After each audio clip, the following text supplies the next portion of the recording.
आगे की भाग की बात करेंगे, भाग 3 की। हिस्ट्री का भाग, आधुनिक भारत का भाग 3 है। ये देखो, नादिर शाह का आक्रमण है वो 1739 में होता है।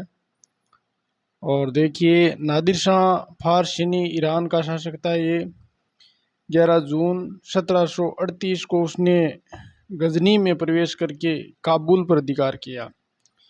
तो 11 जून 1738 को उसने गजनी में प्रवेश करके काबुल पर अधिकार किया।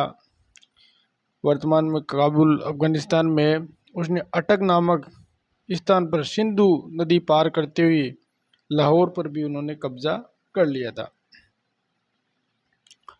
अब देखो, नादिर शाह और क्या करता है।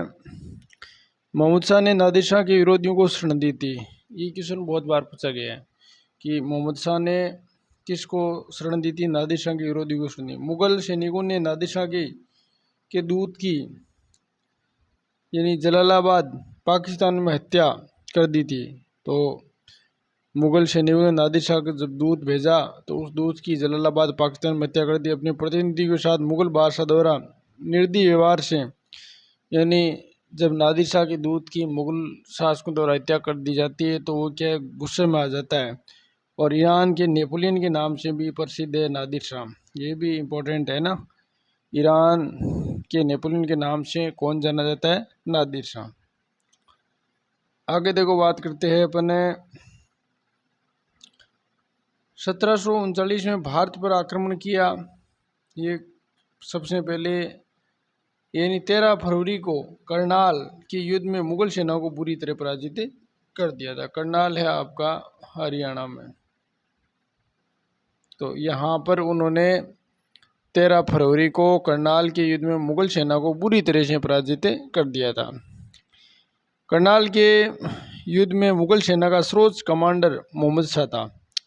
तो मुगल सेना की तरफ से सर्वोच्च कमांडर कौन था? मोहम्मद शाह। ये मीर बख्शी खान दौरान था। तो मीर बख्शी का मतलब था सेनापति। तो ये बड़ा पद था ये। तो खान दौरान था जो युद्ध में मारा गया था। आगे की बात करते हैं। अब देखो, निजामुल मुल्क ने 50 लाख रुपए देकर नादिर शाह को वापस जाने के लिए सहमत किया। तो निजाम मुल्क ने 50 लाख रुपए देकर नादिर शाह को वापस जाने, किंतु अवध के नवाब सादत खान ने नादिर शाह को सलाह दी कि अगर दिल्ली पर आक्रमण किया जाए तो लूट के 20 करोड़ रुपए मिल सकते हैं। और सादत खान निजामुल मुल्क को मीर बख्शी बनाए जाने पर बादशाह से नाराज था। सादत खान निजामुल मुल्क को क्या बना दिया था? मीर बख्शी बनाए जाते से बादशाह से नाराज था। तो ऐसा उन्होंने कहा कि दिल्ली पर आक्रमण किया तो आपको 20 लाख मिलेगा। ये बात किसने की थी? कि अवध के नवाब सादत खान ने नादिर शाह को सलाह दी थी। अब देखो और क्या करते, देखो नादिर शाह 20 मार्च 1739 को दिल्ली में प्रवेश किया। और ये याद रखना, 20 मार्च 1739 में कहाँ पर प्रवेश किया? दिल्ली में प्रवेश किया। अगले 57 दिनों तक दिल्ली में भयानक लूटपाट और कत्लेआम करता रहा था।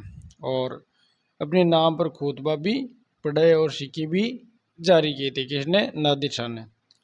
आगे बात करें नादिर शाह, ये इंपॉर्टेंट है। नादिर शाह शाहजहां द्वारा निर्मित सिंहासन, तख्ते, ताउस और विश्व के सबसे महंगे हीरे कोहिनूर भी ले गया था। ये क्वेश्चन बहुत बार एग्जाम में पूछा जाता है।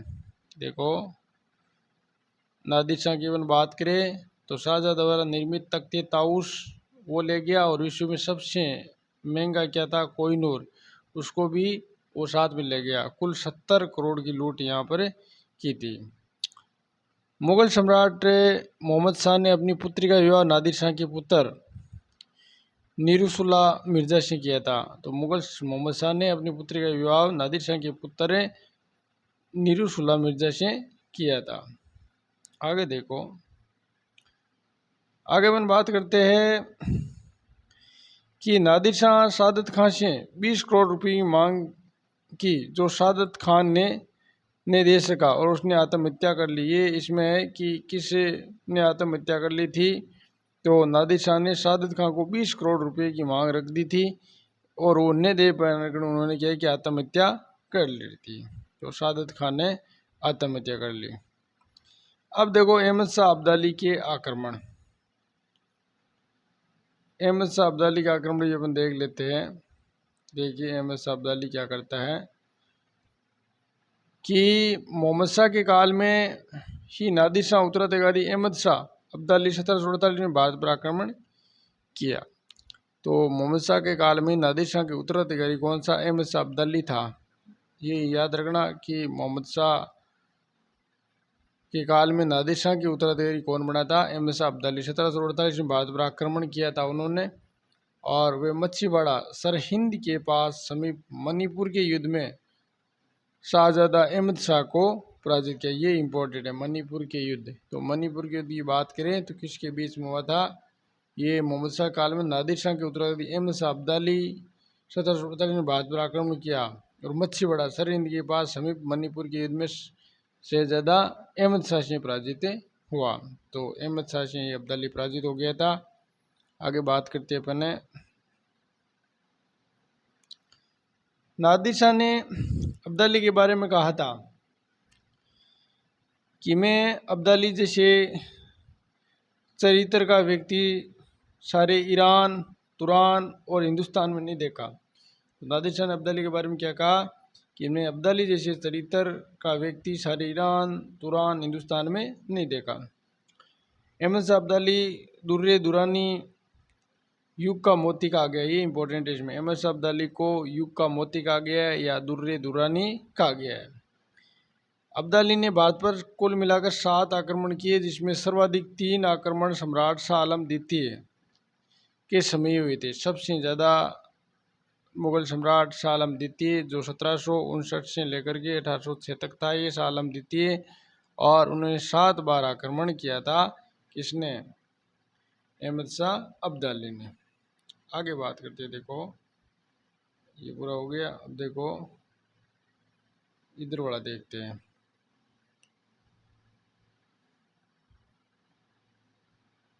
ये लो, देखो इसमें अपन बात करते हैं।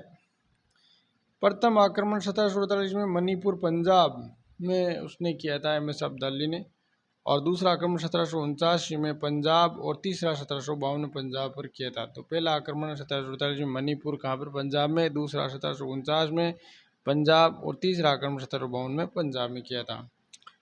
चौथा आक्रमण के दौरान 1756-57 में मथुरा, वृंदावन, आगरा में लूटपाट की तथा लौटते समय आलम की द्वितीय 1754 में को सम्राट इमादुद्दौला मुल्क और वजीर निजामुद्दौला को, देखो इसको एक बार मैं ऊपर कर देता हूँ। ये लो कि चौथा आक्रमण के दौरान 1756 से 57 में मथुरा, वृंदावन व आगरा में लूटपाट की। लौटते समय आलम की द्वितीय 1754 को सम्राट था ये, और इमादुल मुल्क को वजीर बनाया, और नजीबुद्दौला को मीर बख्शी और अपना मुख्य एजेंट भी बनाया था। तो अहमद शाह अब्दाली ने क्या है? इमादुद्दौला को वजीर और नजीबुद्दौला को मीर बख्शी एवं अपना एजेंट भी बनाया था। आगे बात करते देखो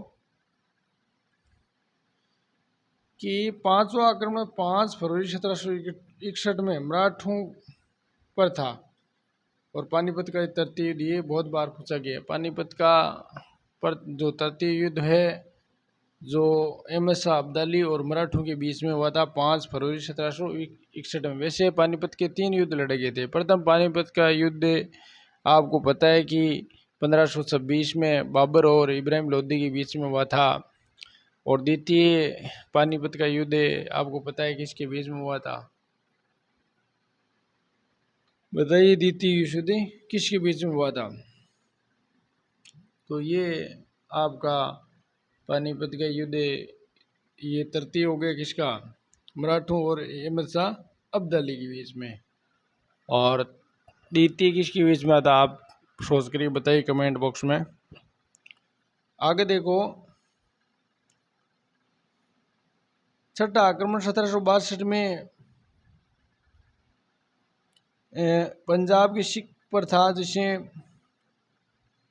छठा आक्रमण 1722 में पंजाब के सिखों पर था, जो वड्डा यानी देखो इसमें प्रसिद्धिति विध्वंस कहा जाता है ना, तो प्रसिद्धिति विध्वंस कहा जाता है। अब देखो इसे छोटा क्या लिखा है, ये छोटा गुलग्रह युद्ध 1746 में हुआ था, तो गलुग्रह कह सकते हैं उसको, ठीक है ना, प्रसिद्धिति विध्वंस कहा जाता है या छोटा गलुग्रह कहते हैं ना, गलुग्रह कहते हैं उसे, ठीक है। अब देखो सातवां आक्रमण 1767 में पंजाब के सिखों पर था, और सातवां आक्रमण पंजाब, ये इंपॉर्टेंट है इसमें ना, सातवां आक्रमण पंजाब के सिखों पर था। अब देखो अब्दाली के आक्रमण में मुगल साम्राज्य दुर्बल हुआ और पंजाब में सिख शक्ति का उदय सुगम हुआ और अंग्रेज चिंतित हुए। तो अब्दाली के आक्रमण में मुगल साम्राज्य क्या हुआ, कमजोर हुआ था, दुर्बल का मतलब कमजोर, और पंजाब में सिख शक्ति का उदय सुगम हुआ और अंग्रेज में चिंतित हुए। आगे बात करते हैं अहमद शाह 1748 से लेकर 1754 के बीच में। अहमद शाह की बात करें तो 1748 से 54 के बीच में उसका शासन रहा। 1748 में मोहम्मद शाह की मृत्यु के बाद उसका पुत्र अहमद शाह सम्राट बना। उसने अवध के सूबेदार सफदरजंग को अपना वजीर बनाया। तो अहमद शाह यानी मोहम्मद शाह की मृत्यु के बाद उसका पुत्र कौन सा, अहमद शाह सम्राट, और उसने अवध के सूबेदार सफदरजंग को अपना वजीर बनाया था, ये ध्यान रखना है। अहमद शाह के समय राजमाता उदमबाई का प्रशासन में अत्यधिक अस्थिर था। तो अहमद शाह के समय ये राजमाता उदमबाई के प्रशासन में अत्यधिक में था। उसे किबला ए आलम की उपाधि, देखो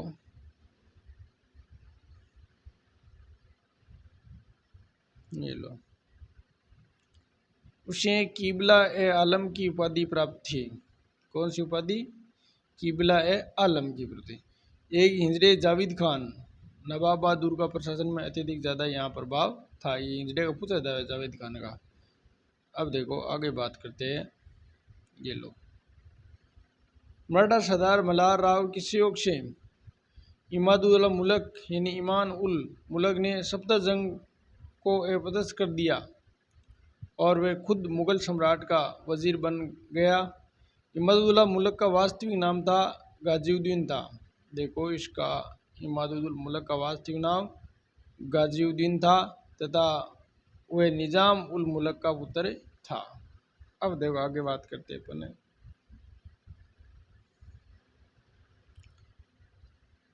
अब अहमद शाह का हरम 4 वर्ग मील में फैला हुआ था और महीनों तक वे अपने हरम से बाहर नहीं निकल सकता। अहमद शाह मौज मस्ती करता था। इसके साथ में हिंदुओं महिलाओं के एक वर्ग का प्रभुत्व था तथा सेना के वेतन चुकाने के लिए अहमद शाह अपने बर्तन भी बेचने पड़ते थे। ये तो ऐसा था ये अहमद शाह, जिसने सेनाओं को खर्च देने के लिए क्या है कि उनको वेतन चुकाने के लिए बर्तन बेचने पड़े थे। आगे बात करते हैं अपन आलमगीर द्वितीय 1754-59 5 साल तक शासक रहा। ये कि आलमगीर द्वितीय की बात करें 2 जून 1754 वजीर इमादुल मुल्क ने मराठों के सहयोग से अहमद शाह को अपदस्थ कर दिया था, अहमद शाह को हटा दिया था और यानी अजीजुद्दीन को आलमगीर द्वितीय की उपाधि के साथ मुगल बादशाह बनाया। तो अजीजुद्दीन को आलमगीर द्वितीय की उपाधि के साथ उसने मुगल बादशाह बनाया और अजीजुद्दीन जहादर शाह का बेटा था। अजीजुद्दीन किसका बेटा था, जहादर शाह का। आगे बात करते देखो, आलमगीर प्रथम औरंगजेब की उपाधि थी। आलमगीर प्रथम है वो औरंगजेब की उपाधि भी थी। और अब्दाली 1756-57 के चौथा आक्रमण किया जिसमें उसने मुगल सम्राट आलमगीर द्वितीय को पंजाब, कश्मीर, सिंध, सरहिंद जिलों को प्राप्त किया। चौथा आक्रमण किया जिसने मुगल सम्राट आलमगीर द्वितीय से पंजाब, कश्मीर, सिंध और सरहिंद जिलों को प्राप्त किया। आगे देखो बात करते हैं अपने, ये लो,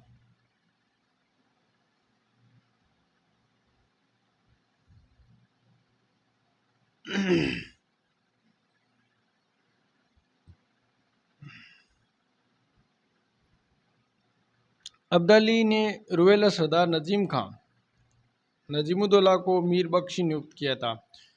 तो अब्दाली ने रोहिला सरदार नजीम खां को मीर बख्शी नियुक्त किया था। आगे बात करते हैं अपन, देखो वजीर इमादुल मुल्क आतंक के कारण आलमगीर द्वितीय के समय एक बार 3 दिन तक शाही चूल्हे आग नहीं जली और शाही राजकुमारियों को भोजन के लिए पर्दा छोड़ मेलों से निकलकर नगर तक चली गई थी। यानी वजीर इमादुल मुल्क आतंक के कारण क्या होता, आलमगीर द्वितीय के समय क्या हुआ, एक बार 3 दिन तक शाही चूल्हे में आग नहीं जली तो शाही राजकुमारी उनके भोजन के लिए पर्दा छोड़कर मेलों से निकलकर नगर तक चली आई थी। ये हालत हो गई थी। आगे देखो, इसमें है कि आलमगीर द्वितीय सवारी न होने के कारण अपने जनान खाने से किले की सफ़ेद संगमर वाली मस्जिद तक पैदल जाती थी। तो आलमगीर द्वितीय सवारी न होने के कारण अपने जनान खाने से किले की सफ़ेद संगमर वाली मस्जिद पैदल ही जाती थी। आलमगीर द्वितीय फ्रांसीसी गवर्नर डुप्ले को नवाब खां की उपाधि दी। ये इंपॉर्टेंट है ना। आलमगीर द्वितीय फ्रांसीसी गवर्नर था डुप्ले, तो उसको क्या उपाधि दी, नवाब खां की उपाधि दी। ये एग्जाम में पूछा गया है। आगे देखो, 29 नवंबर 1759 में वजीर इमादुल मुल्क ने बादशाह आलमगीर द्वितीय की हत्या कर दी। तो 1759 में वजीर इमादुल मुल्क ने बादशाह ना आलमगीर द्वितीय की क्या कर दी थी, हत्या कर दी थी। आगे क्या होता है देखिए। अब है शाह आलम द्वितीय की बात करेंगे अपन। लो ये सही नाम दिखाई दे रहा आराम से। शाह आलम द्वितीय की सन की बात की 1759 से लेकर के 1806 तक रहा ये। और शाह आलम का असली नाम था आलम यानी अली गौहर था। शाह आलम का असली नाम क्या था, अली गौहर था, ये याद रखना। और अपने पिता आलमगीर द्वितीय की मृत्यु के समय मृत्यु के समय पटना में था ये ने अपने पिता आलमगीर द्वितीय की मृत्यु के समय कहाँ पर था, पटना में था। और वे उसका राज्याभिषेक भी कराया गया था। अब देखो आगे क्या होता है कि इस वजीर इमादुल मुल्क गाजिउद्दीन ने दिल्ली की दाखिल नहीं होने दिया था। तो दिल्ली की उसको नहीं घुसने दिया था। आगे देखो बात करते हैं अपन,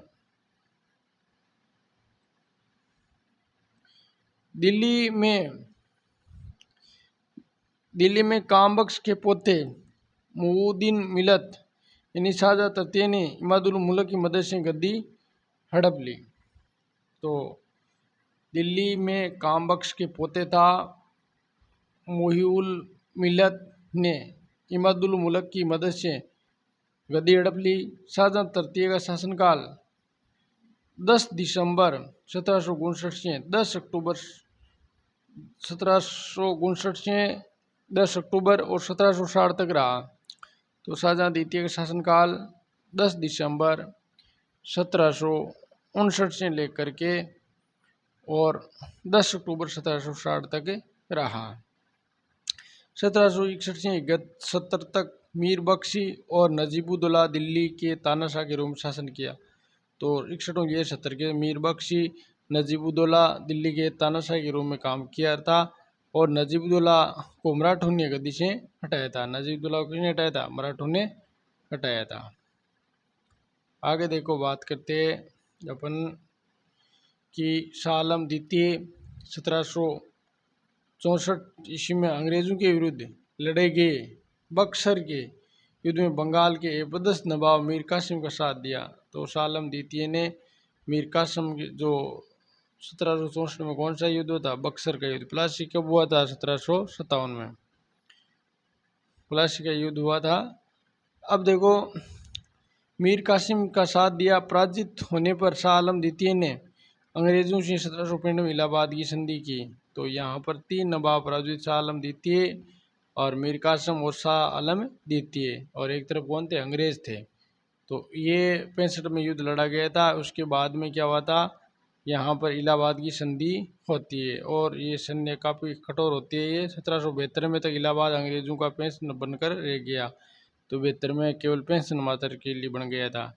और शाह आलम द्वितीय अंग्रेजों का पेंशनर बनने वाला प्रथम मुगल बादशाह था। अब देखो ये लाइन इंपॉर्टेंट है इसमें ना कि शाह आलम द्वितीय अंग्रेज़ों का पेंशनर बनाने वाला प्रथम मुगल बादशाह था। अब देखो 72 में महादजी सिंधिया ने शाह आलम द्वितीय को दिल्ली को राजगद्दी पर बिठाया। तो 1772 में महादजी सिंधिया ने क्या कर दिया था, शाह आलम द्वितीय को दिल्ली की राजगद्दी पर बिठा दिया था। आगे की बात करें, देखो 1788 में रुवेला सरदार गुलाम कादिर यानी नजीबुद्दौला का पोता था। ये 1788 में रुवेला सरदार गुलाम सिंह कादिर और नजीबुद्दौला का पोता थे। उन्होंने शाह आलम द्वितीय को अंधा करवा दिया था और वे गद्दी से हटाकर बेदार यानी वक्त को शासन बिठाया। किसको? बेदार वक्त को। आगे देखो बात करें 1788 में महादजी सिंधिया पुण्य सम्राट की ओर दिल्ली पर अधिकार कर लिया था। तो महादजी सिंधिया 1788 में वापस अधिकार कर लिया था। 1803 में अंग्रेजों ने दौलत राव सिंधिया को पराजित करके दिल्ली पर कब्जा कर लिया। इन्हें 1803 में अंग्रेजों ने दौलत राव सिंधिया को पराजित करके दिल्ली पर कब्जा कर लिया और शाह आलम अंग्रेजों का कैदी बनकर रह गया था, कुछ नहीं चलती थी उसकी। और 1806 में कैदी के रूप में उसकी क्या हो गई, अब देखो यहाँ पर शाह आलम की इसकी क्या हो जाती है, मृत्यु हो जाती है, ये हालत हो जाती है। अब देखो आगे और दे रहे कहीं, ये लो भाई,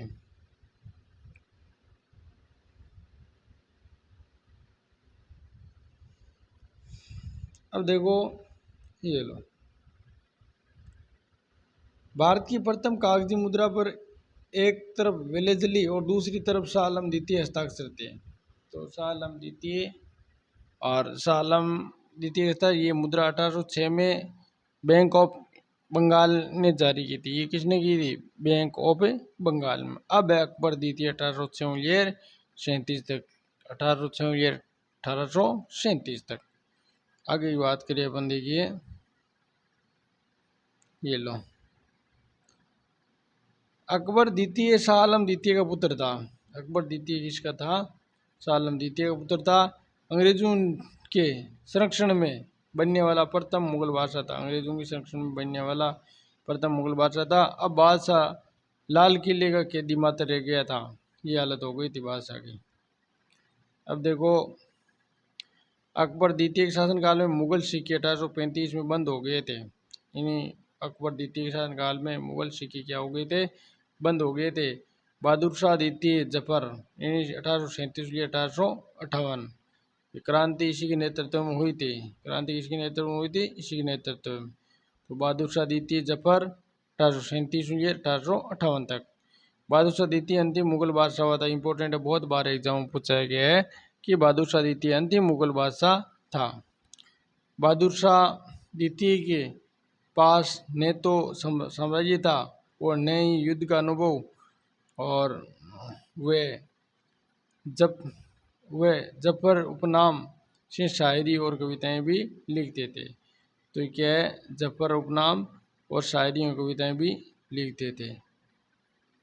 अब देखो हसन अस्करी बहादुर शाह का आध्यात्मिक गुरु था। किसका था? बहादुर शाह का आध्यात्मिक गुरु था। इब्राहिम जोक एवं असद अल्लाह खां गालिब उसकी कविता के शिष्य थे। तो ये इब्राहिम जोक और असद अल्लाह खां गालिब उसकी कविता के कविता के शिक्षक थे। 1857 क्रांति के दौरान विद्रोह बहादुर शाह को हिंदुस्तान का बादशाह घोषित किया। इन्हें जो 1857 की क्रांति लड़ी की थी उसमें बहादुर शाह को क्या बनाया था? सर्वश्रेष्ठ नेता ही था। उसके नेतृत्व में 1857 की क्रांति हुई थी, जिसकी तारीख 31 मई रखी। लेकिन ये मंगल पांडे ने क्या है कि पहले ही शुरुआत कर दी थी, तो और पूरे भारत में ये क्रांति एक साथ नहीं हुई थी। आगे देखो बात करिए अपने मेजर हडसन, जो उर्दू के जानकार थे और दिल्ली में हुमायूं के मकबरे पर बहादुर शाह को गिरफ्तार करते समय कहा था। तो मेजर हडसन जो उर्दू के जानकार भी था, उन्होंने क्या कहा? दिल्ली में हुमायूं के मकबरे पर क्या कर दी? बहादुर शाह को, यानी हुमायूं के मकबरे पर बहादुर शाह को गिरफ्तार करते समय कहा था तो देखो क्या कहता है, दम दमे में दम नहीं, खैर मांगो जान की, और जे जफर ठंडी है तेरा हिंदुस्तान की। क्या शानदार बात लिखी है। अब इस पर जफर ने क्या कहा कि गाजियों में बू रहेगी जब तलक ईमान की, तकते ए लंदन तक चलेगी तेग हिंदुस्तान की। कहीं गजब की बात लिखी है। और विरोधियों का समय देने के कारण अंग्रेजों ने उन्हें गिरफ्तार कर रंगून भेज दिया था। रंगून बर्मा में है कि विद्रोह का साथ देने के कारण अंग्रेजों ने उन्हें क्या भेज दिया, रंगून ने भेज दिया था। आगे की बात करते अपन है। अब देखो ये रंगून में कि रंगून में 1862 में उनकी मृत्यु हो गई थी। ठीक है ना, यहाँ पर 62 ईस्वी में मृत्यु हो गई। और रंगून म्यांमार निर्वासित काल में बहादुर शाह जफर की अपने प्रसिद्ध कविता लिखी थी। तो ये भी याद रखना आपको, न किसी की आँख नूर हूँ, न किसी के दिल का करार हूँ, जो किसी के काम न आ सके मैं बहुत क्या मैं बहुत चिराग हूँ। ऐसी कविताएं ज़बरदस्त लिखता है ना। अब देखो इसके अलावा जफर ने लिखा था कि कितना है बदनसीब जफर दफने के लिए, 2 गज ज़मीन भी नहीं मिली कुएं यार में। वो कह रहा है कि 2 गज ज़मीन में नहीं मिली थी ना चाय बनाने के लिए, 2 गज ज़मीन नहीं मिली यानी कुएं यार में। अब देखो बहादुर शाह जफर की कब्र मोहम्मद शाह के मकबरे में बनाई गई थी, और लेकिन रंगून में दफनाया गया था इसको, बहादुर शाह को, और मोहम्मद शाह के मकबरे में ये बनाई गई थी रंगून। अब देखो आगे बात करते हैं। बहादुर शाह जफर कब्र मोहम्मद शाह के मकबरे में बनाई गई थी और ये रंगून में। अब मुगल साम्राज्य के पतन पर सर जदुनाथ सरकार ने टिप्पणी की है कि जब श्रवण को ही जंग लग जाए तो लोहा क्या करेगा। ये बात किसने की, जदुनाथ सरकार ने, कि जब सोने की जंग लग जाए तो लोहा क्या करेगा। अब देखो दोस्तों कल अपने और आगे के भाग पढ़ेंगे, थोड़ा सा ये थोड़ा सा कठिन भाग है, आप 1-2 बार उसको वीडियो देख लेना, और फिर पूरा आधुनिक है वो करवा देंगे। ज़्यादा से ज़्यादा सब्सक्राइबर और शेयर करिए ताकि अधिक से अधिक लोगों को फ़ायदा हो। धन्यवाद।